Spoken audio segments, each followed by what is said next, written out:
Sari! Si Sir. Hoy, huwag niyo ako iwan! Sari! Sir, tungkol po doon sa bracelet ng guest, hindi po mahanap ng housekeepers natin sa areas na pinapalinis niyo po. Eh, dun lang daw iniwan ng guest yun. Ibig sabihin... Na may kumuha po sa kanila. Possible. Sir, alam mo, huwag muna tayo mangbintang. Teka, bakit ikaw ang nagre-report sa akin ito? Sir, natatakot po kasi sila. Hindi sila dapat matakot kung wala silang ginawang mali. Kaya sabihin mo sa kanila, ulitin nila yung paglilinis kasi ikakaltas ko talaga sa sweldo nila yung bracelet na yun. Sir, huwag muna tayo mangbintang. Baka nakalimutan lang ng guest kung saan niya pinatong. Hiningi ko ba opinion mo? Hindi, di ba? So just shut up, Sari!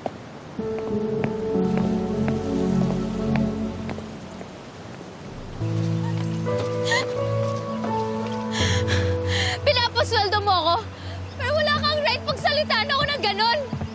Ang harsh mo! Ah!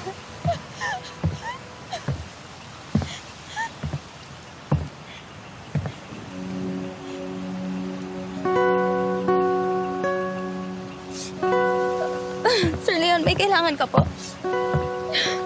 Kung iiyak ka, ilabas mo na lahat. Kaysa mapaiyak ka pa sa harap ni Martin. Sige ka, mas lalo yun magagalit. Sir Leon, kapag umiyak ako, baka di na ako tumigil eh. Sige kayo, mahirapan kayo, patahanin ako. Hindi ko talaga alam kung bakit ikaw yung piniling sekretary ni Martin when you're the total opposite of him. Di ba po? Opposite sa trap. See? You can lighten things up kahit ang bigat ng trato ni Martin sa'yo. Sir Leon, sorry nga po pala kung sa akin nagsimula yung away ni Miss Luna at ni Sir Martin. Sa'yo man galing o sa iba, magagalit pa rin si Luna. Don't be too harsh on yourself. Thank you, Sir Leon. Tama sila.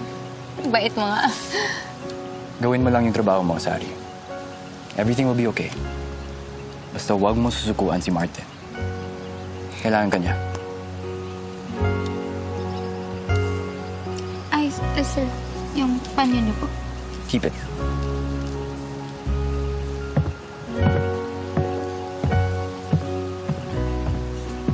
Talagang di ako susuko. Iiyak o susuka, pero di ako susuko.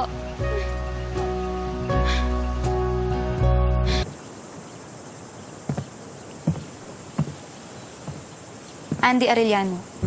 Kinukuha ko siyang partner dito sa hotel. Andy Arellano.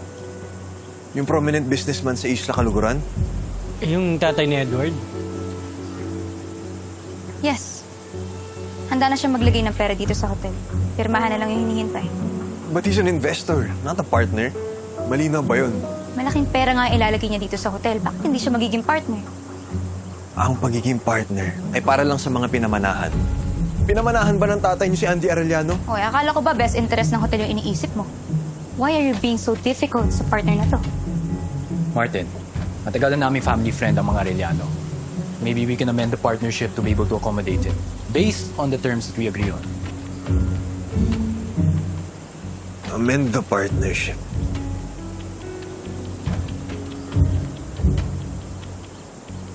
Sige. Then Tito Ronald can be a partner too. Tagal na family friend ng mga Madrigal si Tito Ronald. Parang si Andy lang sa inyo. So walang masama kung maging partner din siya, di ba? Pero sabi mo hindi pa siya final, di ba? Pero kaya ko siyang kumbinsihin. Kilala mo ako, Leon. More investors, more money. That sounds fair and good for the hotel. So, that's it. Magiging partner ng Hotel 88 si Andy Arellano and Ronald Lucero.